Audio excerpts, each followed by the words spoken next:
He escrito sobre jinetes sin cabeza y la tierra húmeda de tumbas olvidadas. He plasmado el hambre que vive en la oscuridad entre las paredes. Pero nada en mi larga y fría carrera me preparó para el verano que pasé en Crosparche, Vermont.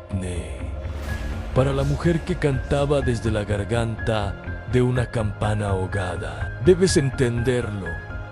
A la lujuria, en el terror, no se trata de la carne, se trata del deseo que te despega las costillas y hace un nido en tus pulmones.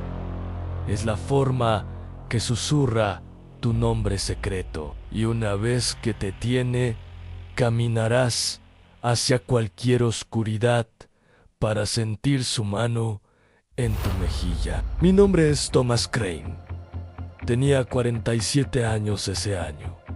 Un folclorista huyendo de un matrimonio fallido y de una hija que ya no reconocía mi voz. Alquilé una cabaña en las afueras de Crosparchingan, pueblo tan viejo que los árboles habían crecido a través de los cimientos de su primera iglesia. Los lugareños eran amables, pero de ojos vacíos. Hablaban del susurro hueco, un sumidero en el bosque con forma de boca de mujer abierta. No vayas después del anochecer, dijo Mavis, la anciana jefa de correos. Sus manos temblaban mientras me entregaba un paquete de libros. Los grillos se callan. Así es como sabes que ella está despertando. Me reí. Había escuchado 1000 advertencias así. Pero esa noche, caminando por el sendero cubierto de maleza detrás de la cabaña, escuché a los grillos titubear. Uno por uno, se silenciaron, como si una mano se hubiera posado sobre la propia boca de la tierra. Y entonces un canto. No eran palabras en un zumbido, grave y espeso, como miel dejada demasiado tiempo en la oscuridad. Venía desde la dirección del hueco debí haberme dado la vuelta. Cualquier escritor de terror sabe que el primer paso hacia la condenación es la curiosidad disfrazada de valor. Pero el zumbido tenía una textura. Se sentía como terciopelo estirado sobre una herida. Mi sangre se calentó. Mi pecho se relajó. Encaminé. El hueco era una depresión de unos 9 metros de ancho, su borde cubierto de musgo y cuarzo roto. En su centro, agua del color de monedas viejas. Y arrodillada en el borde, de espaldas a mí, había una mujer. Llevaba un vestido blanco nomor, un chamis, no un vestido de novia, sino algo intermedio, empapado hasta los huesos. Su cabello era negro y largo, y se pegaba a sus omóplatos como hiedra mojada. No se giró, pero su zumbido se hizo más profundo, y lo sentí en mi entrepierna, en mi garganta, en el pequeño hueco blando detrás de mis rodillas. No deberías estar aquí, dije una línea de necio. Ella Sakir. Su rostro era hermoso de la forma en que una cicatriz quirúrgica es hermosa an incorrecta, precisa, inolvidable pomulus autus. Una boca demasiado ancha, del color de un moretón reciente. Sus ojos eran del mismo tono turbio de las monedas viejas que el agua, y no tenían pupila, solo profundidad. Profundidad infinita y ahogadora, pero su garganta. Dios me ayude. Su garganta. Cada vez que respiraba, un pequeño hueco se abría justo sobre su clavícula, un hoyuelo que tragaba sombras. Dentro de él, algo brillaba. Un diente. ¿Una piedra? No. Una campana pequeña y perfecta, sin badajo, silenciosa, hasta que ella zumbaba. ¿Me escuchaste?, dijo. Su voz no era una voz, era un cambio de presión en el aire, como el momento antes del relámpago. Nadie me ha escuchado en 30 años. La lujuria me golpeó. Entonces no la lujuria limpia de la juventud, sino la lujuria desesperada y podrida de un hombre que ha olvidado lo que se siente ser deseado. Mis rodillas flaquearon. Caí al musgo junto a ella. No me tocó, no necesitaba hacerlo. ¿Qué eres?, susurré. Sonrió en el hueco. En su garganta pulsó la respuesta a una pregunta que dejaste de hacer. Esa primera noche, nada físico sucedió. Simplemente se sentó a mi lado, zumbando esa nota grave y cálida. Y yo lloré. Lloré por el desprecio de mi exesposa, por el silencio de mi hija, por cada noche que pasé calificando trabajos de estudiantes en una habitación de motel que olía a lejía y arrepentimiento. La mujer, su nombre, dijo, era Lilibet. Apoyó su cabeza húmeda en mi hombro y sentí la campana en su garganta vibrar contra mi pulso. «Quédate», suspiró. «Quédate hasta que los grillos regresen». Nunca lo hicieron. Me quedé hasta el amanecer, y cuando el sol tocó el hueco, ella se había ido. Solo quedó una marca húmeda en el musgo donde había descansado su cadera. Regresé la noche siguiente y la siguiente. Cada vez aprendía más. Lilibet había sido una muchacha en 1923. La hija de un obrero de fábrica. Había amado a un hombre que no la amaba a ella. Una noche caminó hacia el hueco para ahogarse, pero el hueco era más antiguo que el pueblo, más antiguo que los árboles, más antiguo que el concepto mismo del deseo. Bebió su tristeza y le dio algo más, una especie de inmortalidad y un hambre por los solitarios. «Tiro del hilo de tu deseo», dijo, deslizando un dedo mojado por mi antebrazo.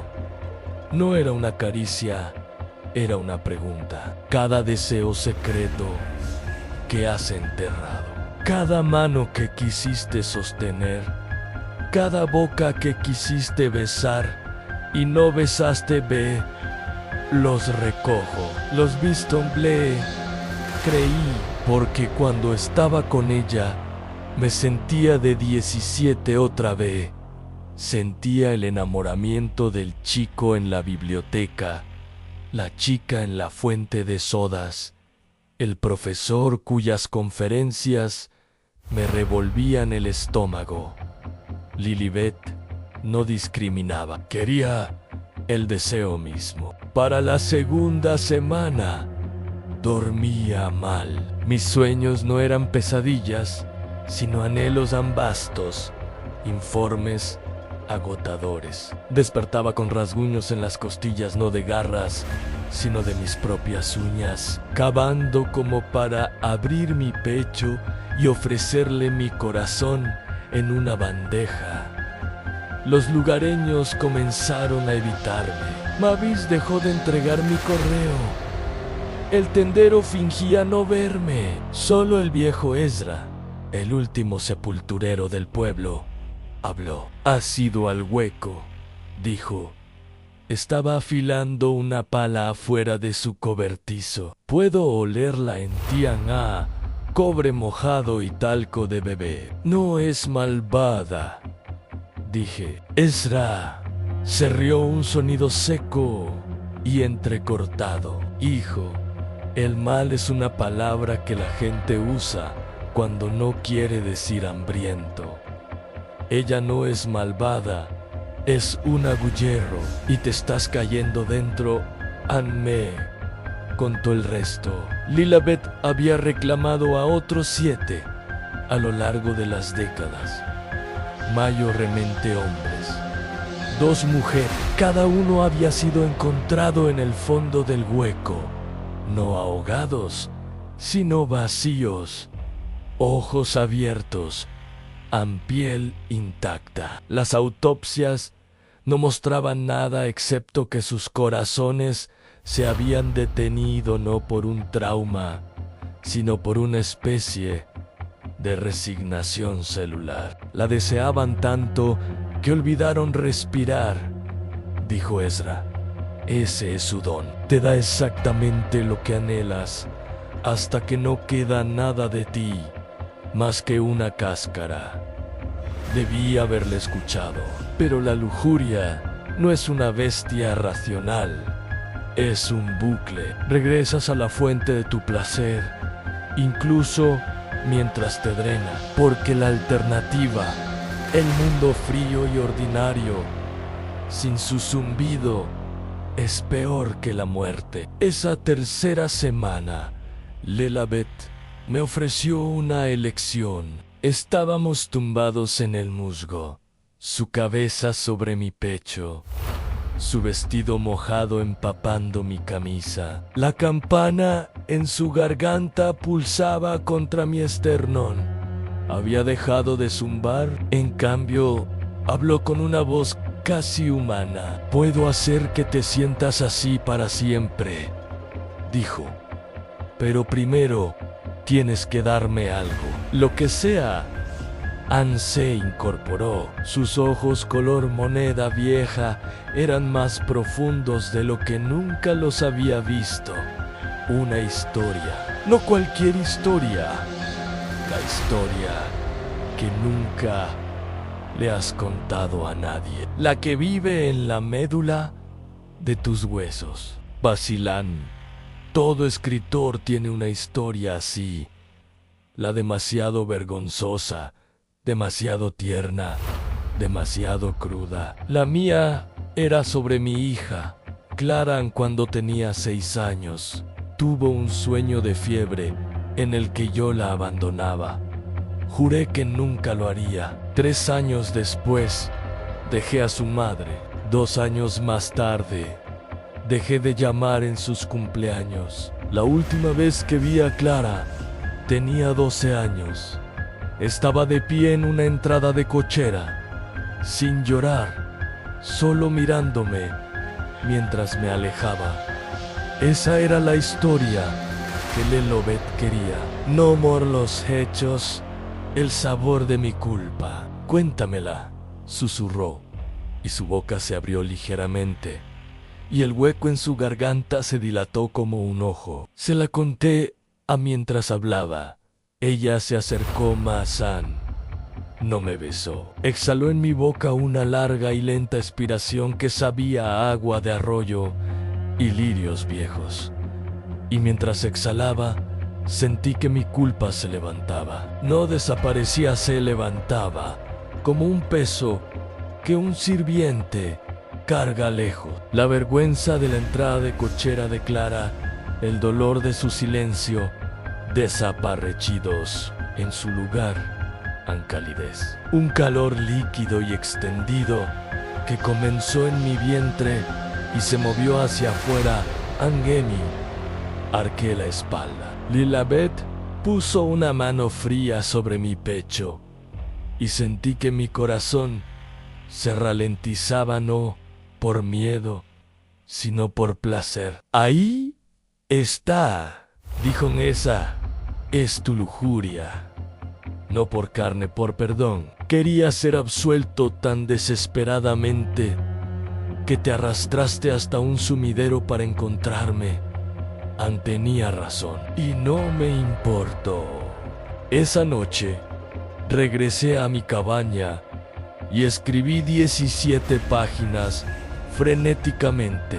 A la mañana siguiente no podía recordar ni una palabra. Mi diario estaba lleno de bucles y espirales sin frases, solo la forma de su garganta. Para la 4ª semana me estaba vaciando Dej, de Camer, la comida sabía a ceniza. Dejé de lavarme. La cabaña apestaba a mi sudor y al olor a musgo mojado que se pegaba a mi ropa. Pasaba todo el día en la cama, esperando el anochecer, esperando su zumbido. Cuando caminaba hacia el hueco, mis piernas se movían sin mi consentimiento, manejadas por el deseo. Otras cosas comenzaron a suceder. Por la noche despertaba con mi mano alcanzando el pestillo de la ventana, como si quisiera dejar entrar algo. Soñaba con Clara, pero su rostro era el de Lilibet. Soñaba con mi ex esposa, pero su voz era el zumbido de la campana. Una tarde, Ezra llegó a la cabaña. Noyamón entró y me encontró sentado en el suelo, tratando de tallar la forma del hueco en las tablas del piso con un cuchillo para mantequilla. «Estás muy perdido», dijo, «pero no demasiado. Aún no. No quiero que me salven». Esa es la lujuria hablando. El verdadero tú sigue ahí dentro, ahogándose, pero tiene una cuerda. Solo tienes que agarrarla. Me tendió una fotografía. Era vieja, sepia, con los bordes doblados. Una mujer joven con un vestido blanco, de pie en el borde del hueco, pero esto era antes del sumidero, cuando solo era una depresión pantanosa. A la mujer sonreía, tenía la boca ancha de Lilibet, pero sus ojos estaban vivos, oscuros, sí, pero con pupilas. Alma. «Ese es ella», dijo Ezra, antes de que entrara. No era un monstruo solo, estaba con el corazón roto, y ahora es un bucle, un disco rayado de deseo. No puedes amarla de vuelta a la vida, Tom. Solo puedes unirte a ella en el bucle. Miré la fotografía. Por un momento cristalino, vi la verdad en Lilibet. No me estaba seduciendo, me estaba ahogando, de la misma forma en que ella se había ahogado a sí misma. La lujuria era su cebo, pero el anzuelo era la soledad. La misma soledad que la había llevado al hueco, ahora me arrastraba detrás de ella. Devolví la fotografía. ¿Qué hago? ¿Qué hago? Ezra se arrodilló a mi lado. Vas al hueco una vez más, pero no llevas tu deseo. Llevas tu dolor en crudo, feo, sin perdonar. Le ofreces eso en lugar de tu hambre y ves si ella puede digerirlo. Esa noche caminé hacia el hueco por última vez. Los grillos estaban en silencio. La luna era una uña recortada. Lilibet emergió del agua como un suspiro, su vestido blanco pegado, su cabello fluyendo. Sonrió esa sonrisa demasiado ancha. «¿Viniste?», dijo. «Te sentí deseándome desde una milla de distancia». «No», dije. «Sentiste algo equivocado». Me senté en el borde del hueco sin arrodillarme, sin tocarla. Saqué la fotografía que Ezra me había dado, pero no se la mostré. La sostuve contra mi pecho. «No vengo por absolución», dije. «Vengo a contarte el resto de la historia». Su sonrisa titubeó. «El resto, la parte después de que moriste». Le hablé de la hija del obrero de la fábrica, no Lilibet, sino una muchacha llamada Mary, que se había arrojado al agua en 1923. Le conté cómo el padre de Mary había dragado el hueco durante 3 días, cómo su madre había muerto de un corazón roto 6 meses después, como el chico que Mary había amado. Ni siquiera vino al funeral. Se había fugado con una chica del pueblo de al lado. Mientras hablaba, el rostro de Lilibet cambió. Los ojos color moneda vieja parpadearon. Por un momento, vi a Mary, una muchacha asustada y furiosa de 19 años. No un monstruo, sino una niña que había tomado una decisión terrible y luego había pasado un siglo repitiéndola. Susurró. Ah, no, dije. Tú querías una historia. Esta es la tuya. No eres una diosa de la lujuria. Eres una herida y has estado sangrando sobre los solitarios durante 100 años. Ann gritó. No era un sonido hermoso, era el sonido de una campana agrietándose. El hueco en su garganta se convulsionó y la pequeña campana dentro de él cayó una cosa opaca, sin badajo, que golpeó el musgo y no sonó. Sin ella, Lilibet comenzó a cambiar. Su vestido blanco se volvió podredumbre. Su hermoso rostro se hundió, revelando el hueso debajo. No era una mujer ahogada, era una idea ahogada y las ideas no pueden sobrevivir a ser nombradas. Por favor, dijo, y ahora su voz era solo una voz, ronca y joven. Por favor, no me dejes sola. Extendí la mano. No la toqué con lujuria. La toqué con el mismo dolor que cargaba por Clara, el dolor de un hombre que se había alejado y nunca podría regresar del todo. No me voy, dije. Me quedo, Ann, pero no como tu amante, como tu testigo. Nos sentamos juntos en el borde del hueco hasta el amanecer. El Anomorzum lloró lágrimas reales, no agua del sumidero. Y cuando el sol salió, no desapareció, simplemente se quedó quieta. Su cuerpo se convirtió en una estatua de barro y hojas. Su rostro se volvió una máscara de paz. Caminé de regreso a la cabaña. Dormí 20 horas. Cuando desperté, llamé a Clara. No contestó. Dejé un mensaje de voz, el primero en 8 años.